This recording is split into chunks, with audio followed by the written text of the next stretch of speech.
observe iji ni committee iri ipane school na niam na gwiam mutie ebuna e oja make you ifa no waje Edo na ya gwalewe ne ahian lai na mi ewe ogie ikwewe ma ijo na wa ewe yan ni buma mo bo yan ma je school eri ono giwa wete agbe ni marari Edo ni ma environment pebu na ijo exactly kam ya we ikwori ma bebe bona no je sukuro pero ni asi o kan ni ya fiewe ni na mi ewe emi amugima na bi maku no yesi mabo no majo watokpo gima yare oma wako wa gbe moto yo ye gbe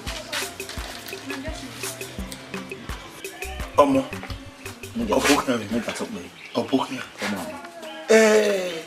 ti te fún mi ní bí wọ́n wẹ́ a government ìyẹn kí ẹ mú ẹ̀mí agricultural loan náà ìlà ẹ̀wọ̀n ìdómúpa ìmúwèrè yẹ ìlàwẹ̀ ìwẹ̀ wò lè mẹ́rin rẹ̀ wò náà dènà jẹ́ school wọ́n dènà gbọ́ àti dènà gbọ́ àmẹ́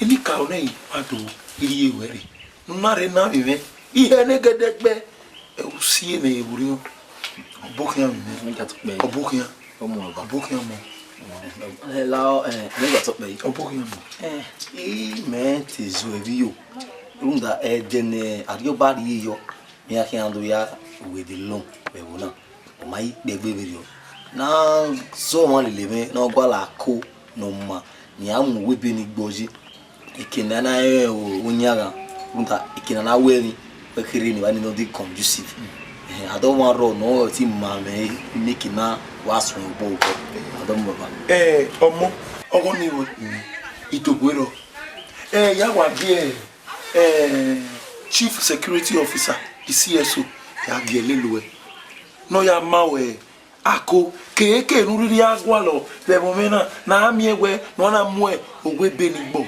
idobero mi ya support me iri enwe na mi ewe upa no de na obala ewume enika o we si ale mi ewe ewume ikuni ro iya bi dogwa me ya gwa ti ibibere me agriculture no de na o we si izedo me ọmọkùn ọgẹlẹri máa wẹ era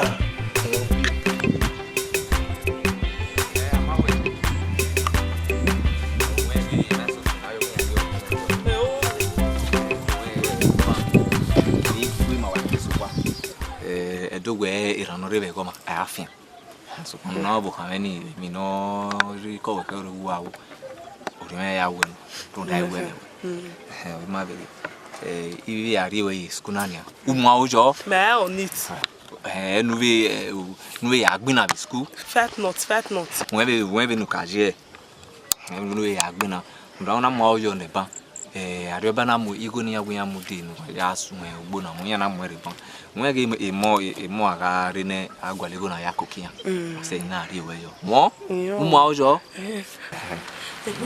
odonwege o mama mi gbe ni ma de pi wet and wet. Me asuka ban akwo eki. Me asuka ban ya rigo nunu ya. Akwo eki. I love you. I love you. Asu ne ban ya ga ma we wa bi na ya. I love you up. You be up. Daria. Iwe nu sanya bi pe. Iga. Daria we ma yi ro we ma yi na we. Iwe ai wo pe ke iye ya ero ni mi school. Maybe I can't now. Maybe I cocoa. I never we are moving everyone in Guati, baby in school. You are in your always to go. Owebe school we ma jo egbo yo kan. We wa mi go head ya. E wa ni kwedo ya. Nani go ta won wa ri ya. A do bo mwe na go da na akukwo eno. Nani come ya ti be school. You go ba ni ke iya ya so ni ku ka ike wo wa. Sa wa. Na me. Owebe school wa ko we ni na ni. What do you know what way? Eh, one. On my day, boy, you will want to. Benard Sukura with you. What any guy you can ula Bawolo? Ah, Bafo, a boy, Yaniba. More than what ye. Now you quit, you go make quit. You go make quit. Yeah, hold on. Get walk. Yeah, hold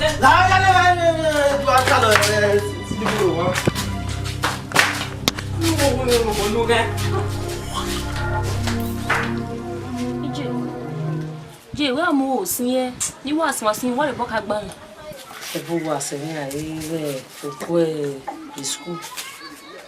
And if you woman, we have a moody one. You, it's only you. In my own school, in Lame Ban, you would have. We have a video where I got your school in Latia. Here we are the new there came my own my do bony my own my bill. Young Yamma. So far, I'm out in school. Huh? You some more, see. You must say no more. Eh? When you may school, maybe like secondary school. I shall let you know. You come away here, you are very amaway. Or turning a year when you are away here with a boy. A secondary school. Or my primary school. ABC or Takara. Akayonifo. I do your primary school could do that secondary school. Me made the Europa. They may hear away. Ah, leave us if I do there. Era dog quid nivejo.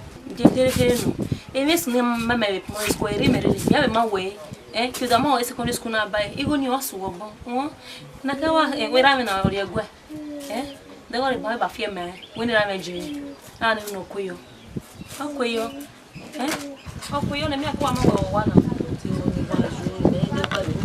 goni awasu bom goni asu name escu ne ni adamu bona iho ne me be de ba agwa bi aye bo my school eke agwa ti na agwa na maje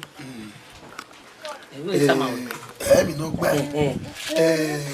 uwe tagbi ni me waka ka bo wo yo ni we mo je ya de we ma jo o iwe obi ze do mi no waka ka bo ri gba yo we yin to bi ya mo ape bo na jo ya me wa mi arigo na marigo ne yawe ina o mekoyo ni me wa gogo isewe arioba we wagarije ezukuni ladianenia o isege aido mu ihonu wan wa ya sun owo bima ye me gogo yibo ni me egata opia mi nyoku gbe so pe nye mariri emi no watare na ari ho na wa ikoyo nyaga ikoyo wese dame ikoyo talemero wese agwe demode no de na ma kan iso talemero we ni tawo we erita ba fa igari no na ba we ma de egu school imi ya fefefe ikoyo aigo no wese uga luigo yemi ona bigori akabo yes sir. You can see the words on the board, right? Then you read Najma chalkboard. English language. What's that? English language. Language. Language. English language. English language. English. English Language. language. Language. Language. It's not like that. English language. Clap for her. Language. If she could do like this, she will go far. Don't be surprised. Areba Abari, they will give her the loan because they will not want to give you a loan when they know you cannot write nor speak correct English. Okay, why are you where? Even in the Akara. Areba ti do mu a loan when you are mugbo. Yana wet is zebo ra ugwagbe. Oji maremania. All see a now. We want to be looking at what we call 2-letter words. What's that? 2-letter words. 2-letter words. Okay? Two-letter words. 2-letter words. Again. 2-letter words. Again. 2-letter words. Laugh for yourself. Words. Words. Amen. wa no bolo. Eleta na aro nyarore. Eme. Amati beme. Bina me. Abidi. Tisha, yeah, Abidi. A B D A C G Yon I K L M N O F G U V V L Z. You try, but go ahead. It's P R C T U V W G Z. P R C T U V W G Z.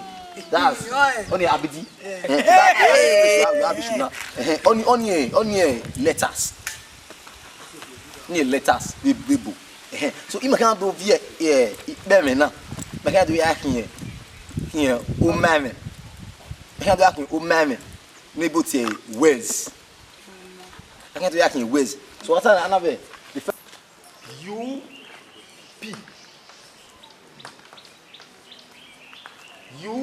P. What's that? U P. Up. U P. Up. So what do?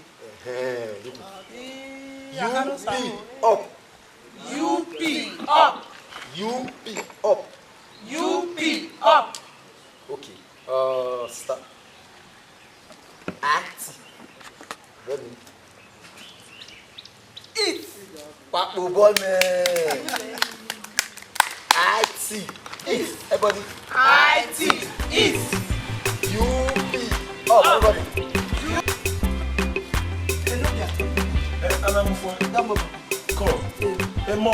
Maya Ferroba. Oroba. Okiyama ebe nebima.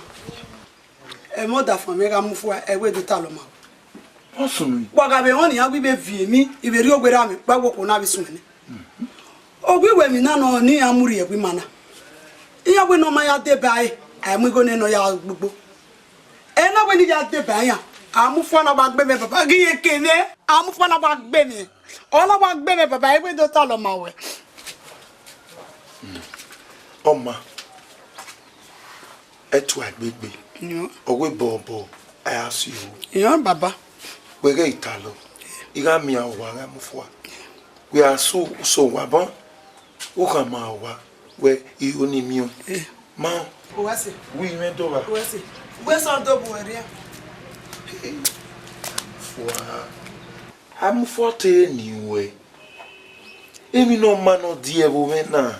No we so bu kan gbe na. We onu we mo ifwa. Oma. Oyin bo segwa mi. I'm for. I know they are top for you. Wabugi. Mon dear, too. In a way, okay, nive owosu imawa. Iba, eme, esuku. Oriku. No labo, mina. No da, okay, kidwa, deve guame mana. Where emi hungan. No risunu we ekele ibi ko wana we ibi budoni we o vi ugi ekere o wato wa ena we okeke ni tiwa ni ki wa we emi no mara di ebu okeke na gan ena mi we emi no mani ga de aduari eke we ogwegwe adoje na ya mweri ya mamie eme school no rena e gọọmenti ka we abi bieku wa iku ni level ga ije school ihe torigo la dia ni ya mugbo zebe nu dawe computer be ya na ke ya mugbo e ni egi opia ni ya make na gwa tie mi na gbeyo ya gwa operate nda iya amana kama ya ene agwado mure onye na mu mi gbo gbe e mi school na nu da ela e mu na e oja me itiwa ni make na gbe wa ma wa si ma bokin oge won ga talk pe o we wa tagbe we tagbo gbimo ben me wa ya hon we school ni gore eri wa hon hon e sege no wa o gbe akun abogi me so na kadere ade ojo ne ha bo se mi tagbe no wa me ga yan he mi obe idol mu pa mu were ge o pi amenye o ko gbe so won enye mari irie wa ma o yan ni mo ne na school agbo ma yan o wa ma wa to pe oge won we mo ge won dad mu o mu ajagbon e un mu ajagbon o me mu ajagbon o me muru won we muru ge won le ba se ba ge won inyam yen na adu me ma aijo ya tun me ma ge won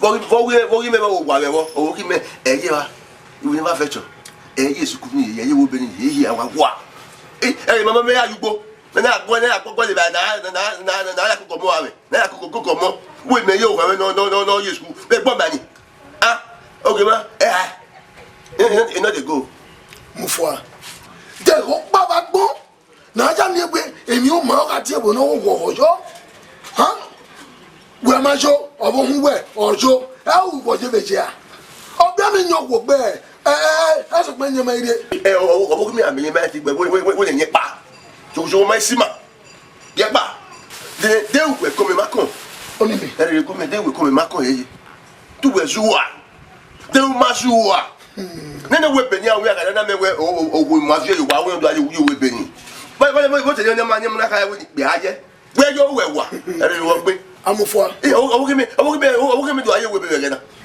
ye ama bena na me gbe ni ku ala we na ige we go ba jare no mo ku won amufwa wa do oge mo wa talk pe wa be kon wa ma be kon wa buto wana mu ezo wana mu antie kwame me ma no e na mufwa jamu ne e o si oliginary e bi oge wa he gbo wani isira ogi odame so kon pa no emi school ni e o keke ni bi ki maraje ide wa ni kebe we amufwa emenu tabon e mata no mu eme oro we dere ipe areje enene school uta se so kon pa no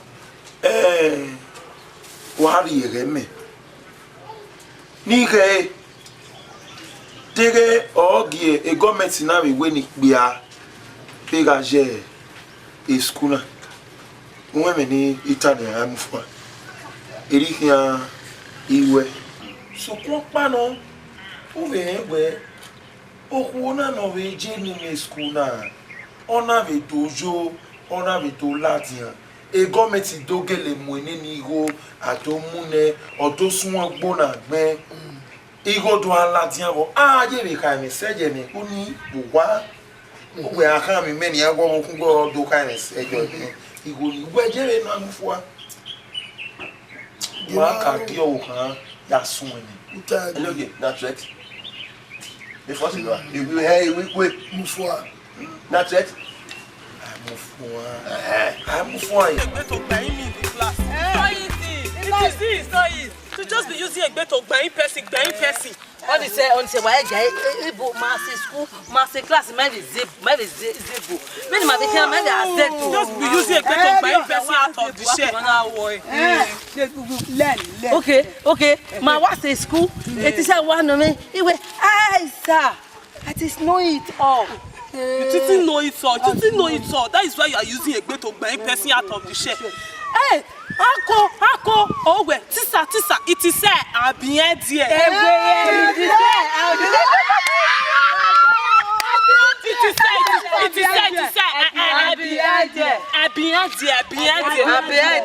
only river, only my yato bomb,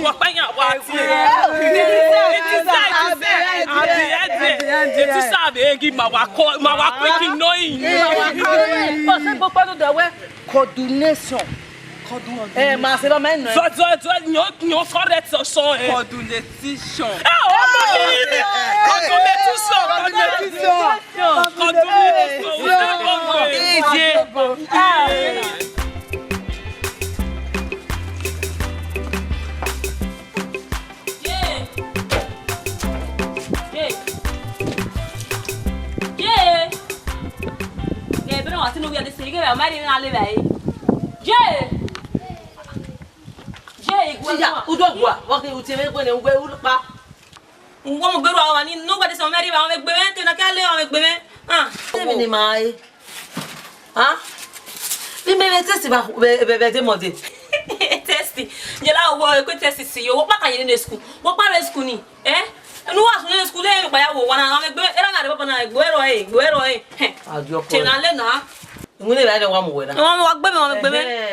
We was wowa when I give me now.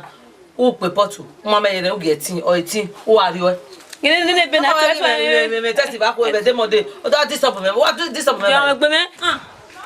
Why didn't you school class upon my way? If the teacher teach my other teacher, you know, able to go as the book I made to go as it was a buna. One would be to go out and not be like to wear what on fire. Latin, I live with women, you are non-entity. Anyway, that was school, not entity. Joe was a book. Eh? You to look at me, my mamma when I was a boy. Then I let him alone with women. Why, give me for me. Ula, we are summing for 2 minutes or 2 audio. May I tell you in school again? You go near a moment. I asked for business event. Who don't know where to go? You like I don't cut a business on a woman now. It tests you. What was the father? The teacher would spell the father.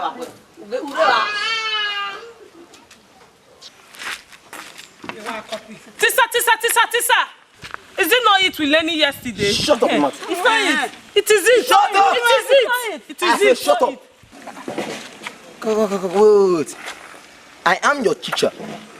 You are my student. When I say talk, that's when you talk. If you don't talk, you don't talk. You get that? Yes, sir. Nonsense. Now, this is test and unit. And we are under tense and unit. Tense and unit. Tense and unit. Tense and unit. Tense and unit. Tense and unit. Wait, you know, you may wear my white or not. You know, I have the white thing. That is wait. Now what? Look at it. Come on. Listen. Good morning, sir. We are happy to see you. May God bless you. Amen. That's my student.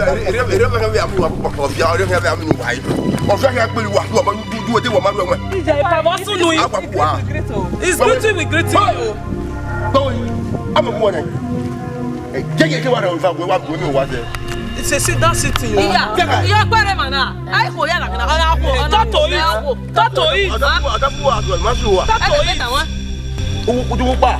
Excuse me, sir. Excuse me. Sorry. This is my class. And these are my students. No. If you want to talk, you should talk to me. So what's it? Talk to it. Question. Make query name. Oh, what do I do?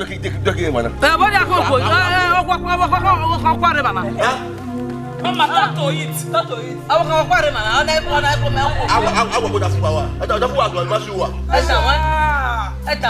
Anyway, with due respect, sir.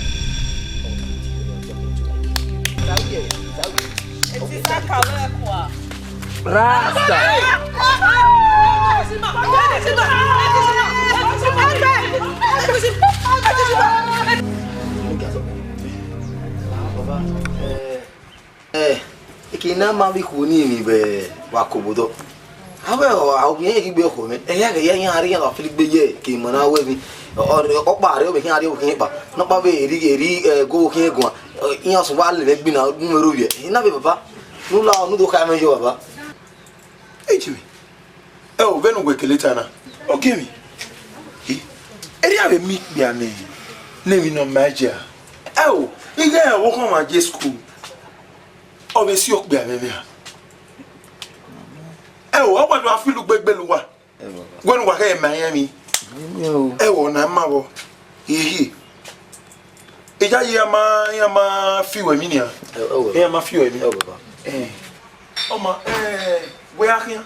Yam,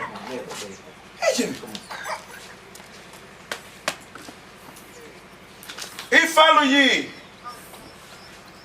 Ifaluji. Come here.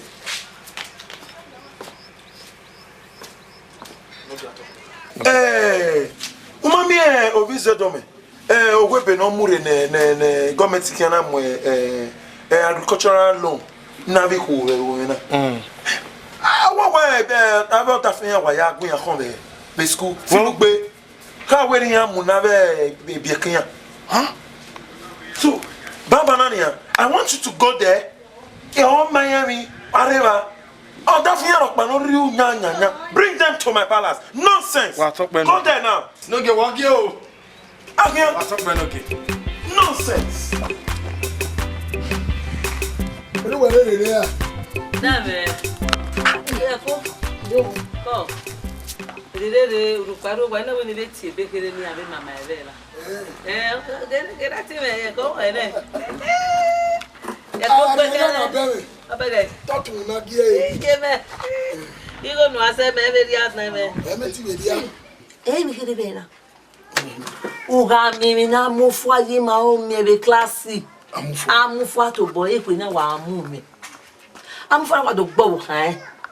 Gine ekinoto tayi ugbe class ma eri oni opa am for what etisi mamu awa vie owo eri derede ma ni kai mana jije awa tisha igba ubi awa tisha igbi o ma gele tisha ya fefa obo ona dule ulo ya pa inopa ni unita oga mu fana na mewe ni no mala die bo amufa go mo pobo so pe mi tara te ona gbe oga mu fana ona ke boy emi ore ba na hiwe amufana wo kana fo mana die ma gba pe beni o amufana wo kana fo ti me asi kasu bebe me to bi me nane amufa en wa mu dia no ku efo ane okay do gbeti do zare school ni jimabo oya ta mi noki there yo emi osun ya me to bi me awaso awe so we noki ki ya ka me noki e amufa e gi ame me ya imayo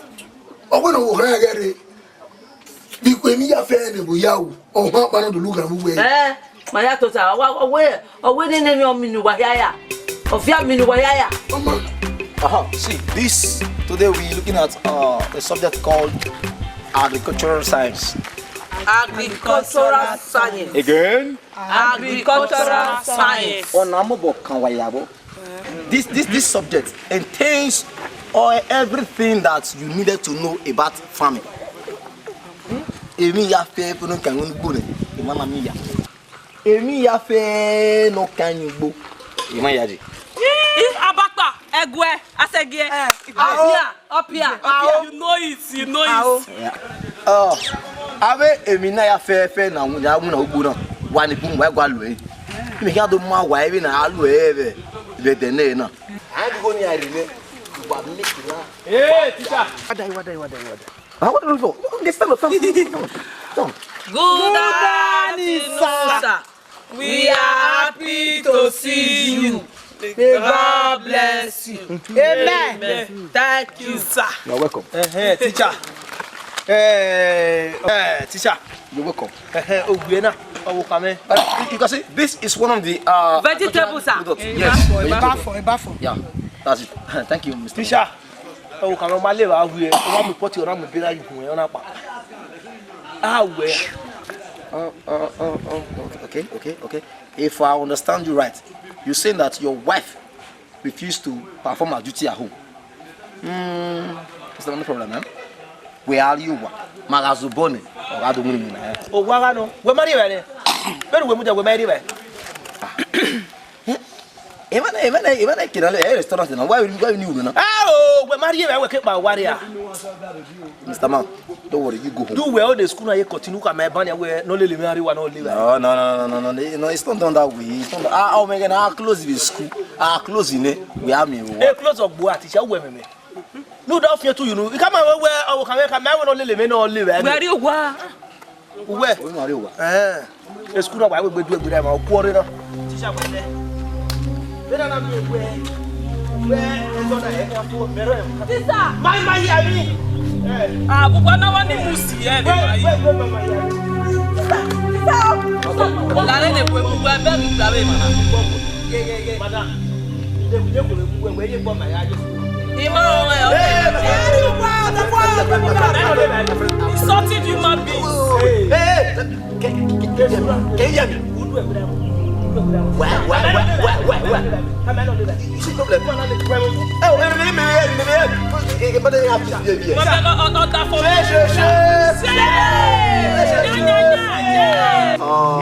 You know, there's an adage which says that all work and no play make Jack a dull boy.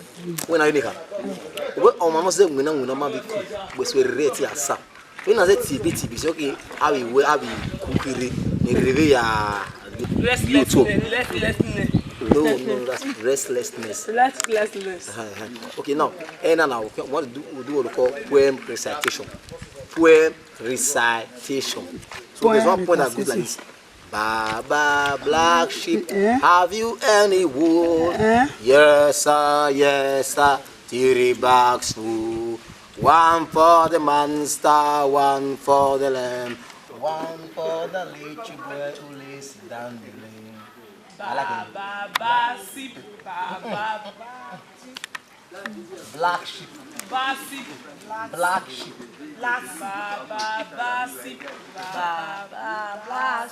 Are you any wool? Yes, sir, 3 bags full. Yes, sir. Madam. Good afternoon, sir. We are happy to see you. God bless you. Amen. Thank you. No problem. Okay, you mean the sherry. Harani no be here. It's because I'm Roy. Or maybe Harani. Oh, at the way, Carabana, I go a rope. Unda is school. Imagine. I is born and white young routine. Oh, 1 water ban. Oh, 1 water.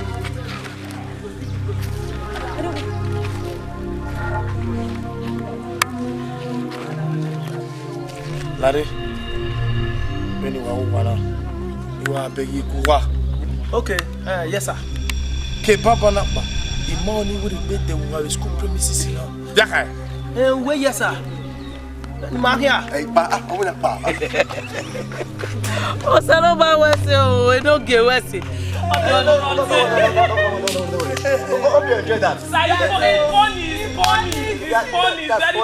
No. Funny. That's why something look hilarious. Funny.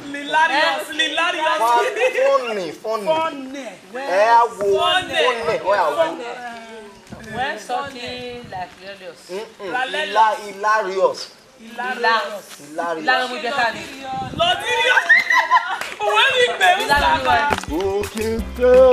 Let my people go. Let my people go. Let my people go. Let my people go to that promised land. Okifero. Let my people go. Let my people go. Let my people go. Okifero. Let my people go to that promised land. Okay, let's do it. Hey, come on. Oh my. When shall I see my home? When shall I see my native land? I will never forget my home. Oh my home. When shall I see my home? Come on! When shall I see my home? I will never forget my home. Oh my home. When shall I see my home? When shall I see my native shock? I will never forget. Clap yourself. Say, Uncle D, thank you. Uncle D, thank you. Not say thank you. I mean just thank you. Thank you. Okay. Now, let's stay by the mat. Uncle, thank you. Stay by the mat. No. Stay. I want to take my own. No, don't worry. Stay here. You must stay here. Don't lie down. Stand up. Don't lie down. Don't lie now. Stop lying, sir. What's wrong with you? Sorry, sir. Now, let's try and check it out. Check it out, eh? Let's check it out. Just stretch like this, eh? Okay. And you know why we're doing this? So that all your muscles will be relaxed, you understand? Yes. Because say now, why would you go now? Oh, when now, Mama is falling. Ife. Uncle, Ife. What Ife? She's growing. What's wrong with you? What's Mama is falling? She falls. Don't worry. She will get up, don't worry. Let her get herself. Every day you speak Baba English. You still speaking the good one. Stop fighting. Uncle, she speak the good one. Uncle D, speak the good one. Uncle D, speak good English. Stop battling. It's okay. See, Ebo, Knee. then banners. No. Okay, it's a field activity. It's not done on track. Understand? So that's what we're gonna do today on this our PE activity. You know, the reason for this is for us to have this school at latness. Now, the procedure in this activity is this: your 2 pounds will be on the ground. 2 pounds. Uncle D. 2 pounds. 2 what? 2 pounds.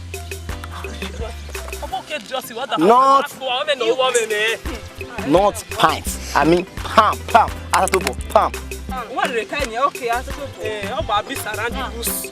Facing forward. Then your 2 hands in between your thighs. Then let your elbow hold your thighs. Then pull yourself up. Now let's go. Start shouting Uncle D, go. Let's go. Uncle D, go. This is the arm. This is the palm. It's facing one. Forward. The first procedure is that your 2 palms must be facing one. Forward. Then put your 2 hands in between your thighs. That's your knee. Then you know what next? You try and use your elbow to raise your thigh up. That's your lap. Then raise it up. Then put yourself up.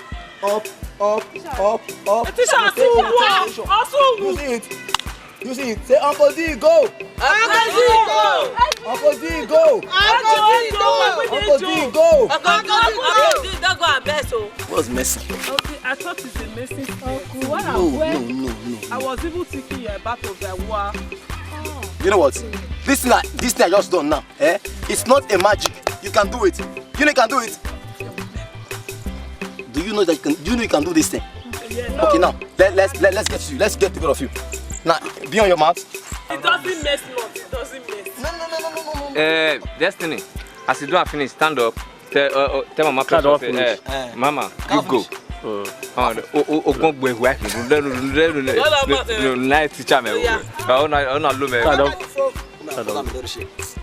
Yes, you can do it. Okay, for you to know that you can do it. Amfua, please step forward. Come on, do this thing here.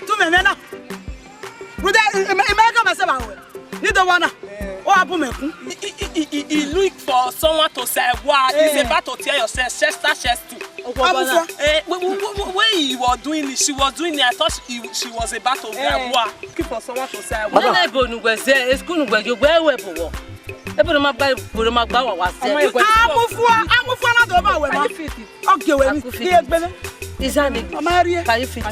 Belly solid here, no.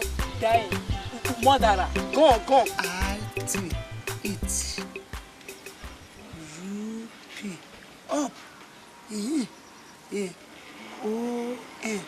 On. Oh, my baby, Come on now. Oh, my baby. Double. You are welcome, sir. God bless you, sir. Double, sir. Hey, man, like me. That's nice. Double, sir. You must be a virtuous woman. Double, sir. Thank you, sir. Anyway, it was David. 15 naira, no, sir. 15 naira. Like I put a minute. 2 women outside your way.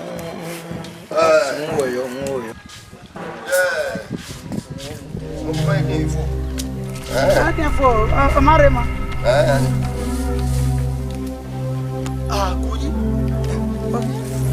Ah, kudi. Ah. Ona ke mi na. O ma me man no. Just my what? O ma me o ke man. What my what? What? Okay, your husband. Na me ma me mi man. Patamo. E bo boya. E bo boya. O bo boya. Na me only say. O bo boya. Ibi. What?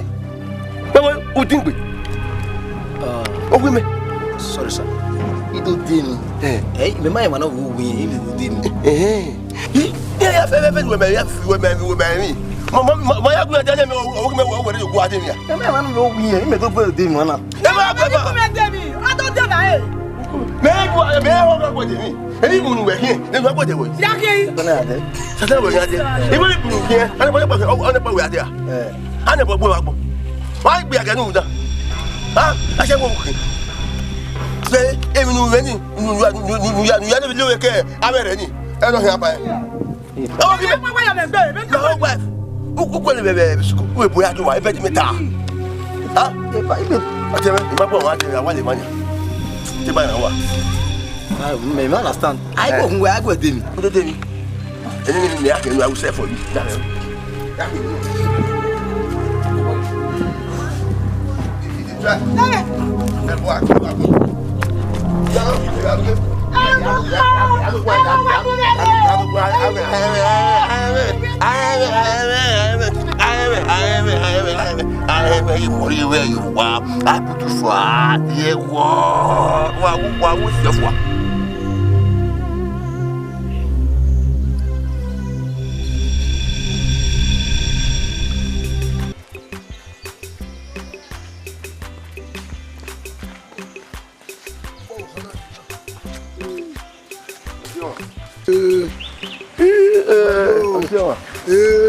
Gadia.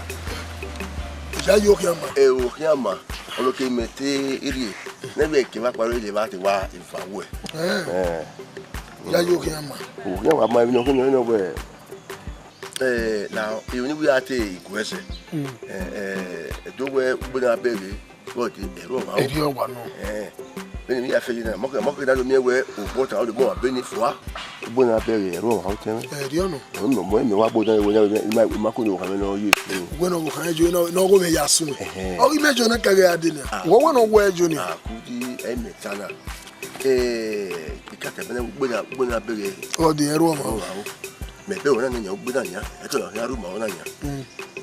That to say where school ni be ki ma lo nya. O ma je la je ne. O fun o abege ne we ego di ne nya. Ado ba kan amugo gian.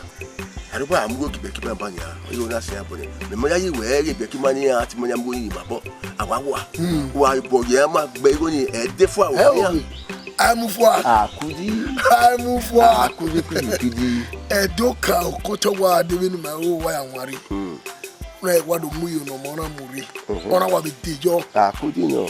O salobo. Me ku gwe me nwe be ni ha. To po fiara. Wesi. Yo. If no waro ni awe, iyo no mure na. Wa de we ni. Yamata gele no ari oba mu igo ni ku na. Iye ze yi ma e. Akudi. Ama mu igo ni na ya ti fun mu na Jesus ku ni ro. Keka. Eni me hia kwata. Ibi ma. E de pegbe wa we. Awe ni ya Jesus ku. Ahola. Owie awati. Ni awa ade ni odo so ama ma ni. Eri o kiyan no won. Akudi. Nga yi wa se be ki ma boy. Mufwa. Wa se ya me apo yen wa so wa. Amufwa. Edoka o. We ya te no la won ri. Akudi. Ya yi na da yo. Iyare.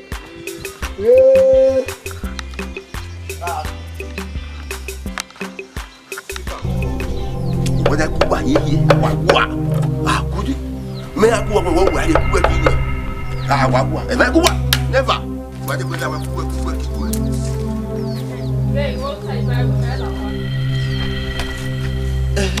Ẹ má tàkìlì mọ́. Gẹ́gẹ́ ló gbé adé sí ọkọ̀ wa pé jẹ́mi sí iná ló gbé adé sí mo tẹ́lẹ̀ kọ́ ayọ́nà kùn wẹ́lá tẹ̀ wọ́ wà. Ọ̀nà rí máa wẹ̀ o máa gé pé ọkàn yẹn wà lásán. Kàkà gbé má kì máa rí jẹ́ ìrù wa. Má fi hàn. Wẹ̀ máa sẹ́rí ọwẹ́ enúgẹ̀ wẹ́ náà ìgbòho rẹ̀. Ọ̀tá. Ọ̀tá. Ọ̀rọ̀ kan ẹ̀ tẹ́gbẹ̀. Ọ̀rọ̀ wẹ̀. Mais c'est il boy. Et nous fait il Ouais, au Januar et maintenant. Seulement, et mi kemi wa kama we ko wa we. Wa fini ito. We wa mai gbon ma. Wa gbon wa ni. O wa kan te bubu no me. Ise ri o. Ya te 50 years na igbe me. Ise ri o. E fini ni. Wa se o. Wa se. From fire to frappant. From frappant to fire. Détaillé. Eh, fini.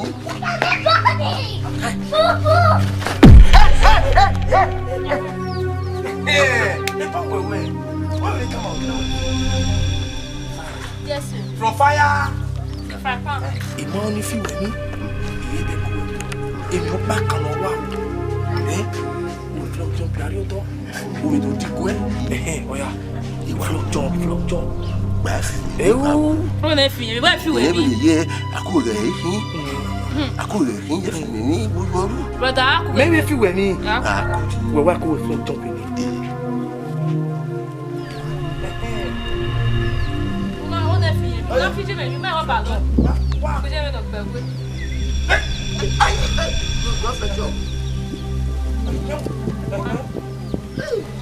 You know.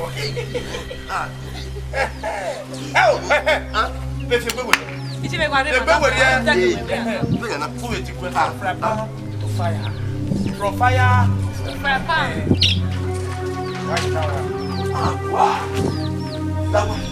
Brother, je vais. If you try, I'm not going to leave you. Yeah, hi.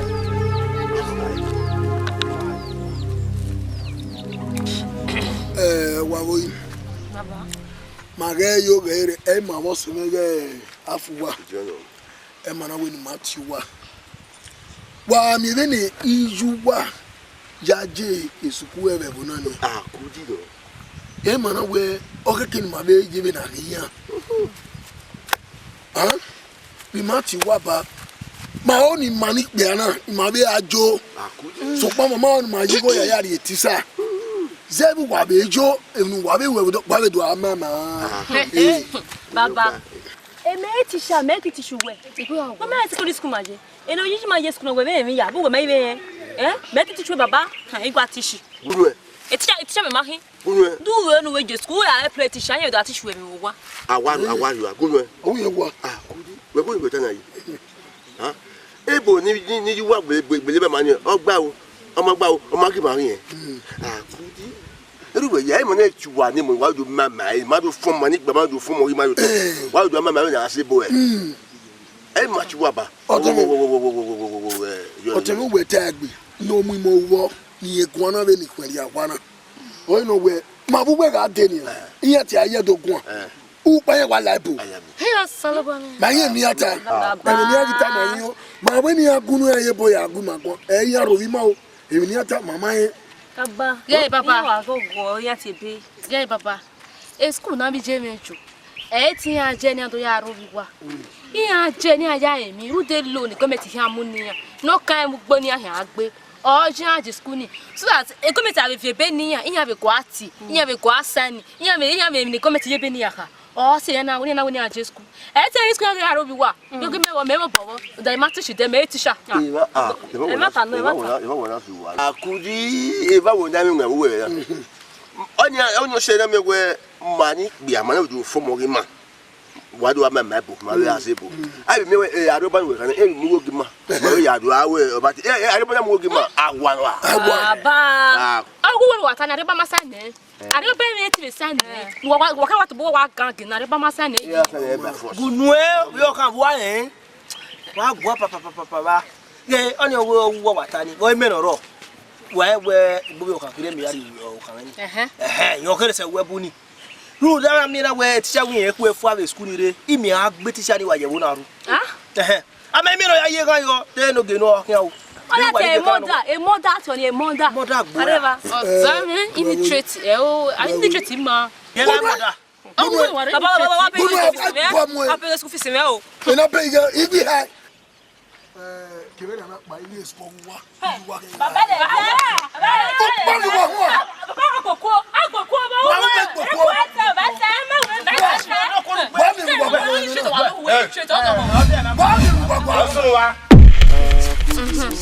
Pardon. Comment ça? Pardon. Mo jadi Gunwe me mi ata. Otome mi ropa. Ibi maya ihin.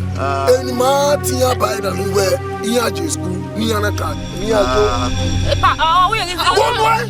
Omo no fail ya si go ni a. Iwe na fail. On a fait l'idée où il y a ça. Ok, non, ma fille. Il est ça. Nous.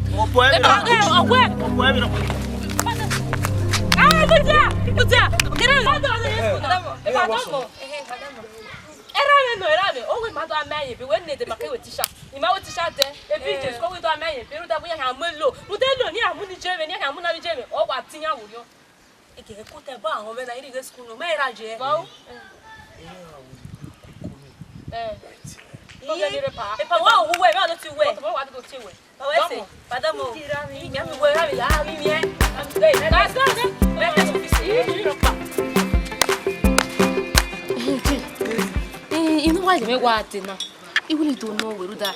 Here we regret committee, Eric Miam go away, Lonia, Eric Miato guy.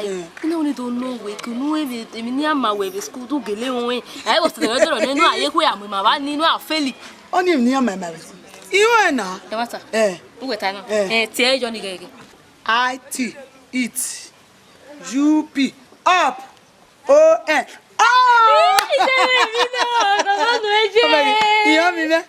Johnny, what to be sitting?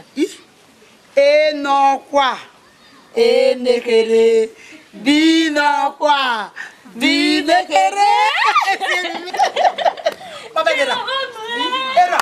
Era testing you. Mammy says, me. Era ma no go say.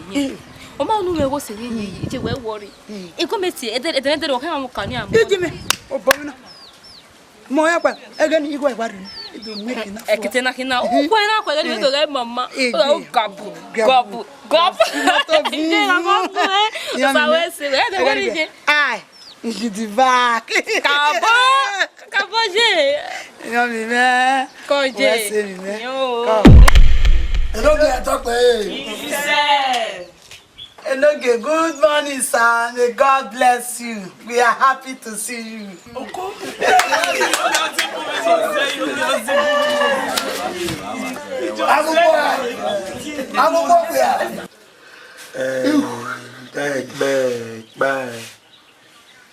School, the government in Muri Owebe. Inu dae itiwa jono. Ina we okeke ami we ne ofure no horo no re ewume. Idomu pa mu we renga na iti akowe. Na we akowe. Na do izo ebiu. Mana do zo ebiu. Iyo ni maize ne ha bia iwe iya working have a school equation video noga ije video na make na cool na gie ne wo make na ga ihia ene menu da egbe equation video okay na talk pe iya yi be no ke ma ta na ko ri wa agogojo everyone beje wewe sa wato ni ya fe mawe o ya go kwa tani o fa la zele wato kebera na pa ni ai bina hero dadu ga dadu ge gije mai bana no more threat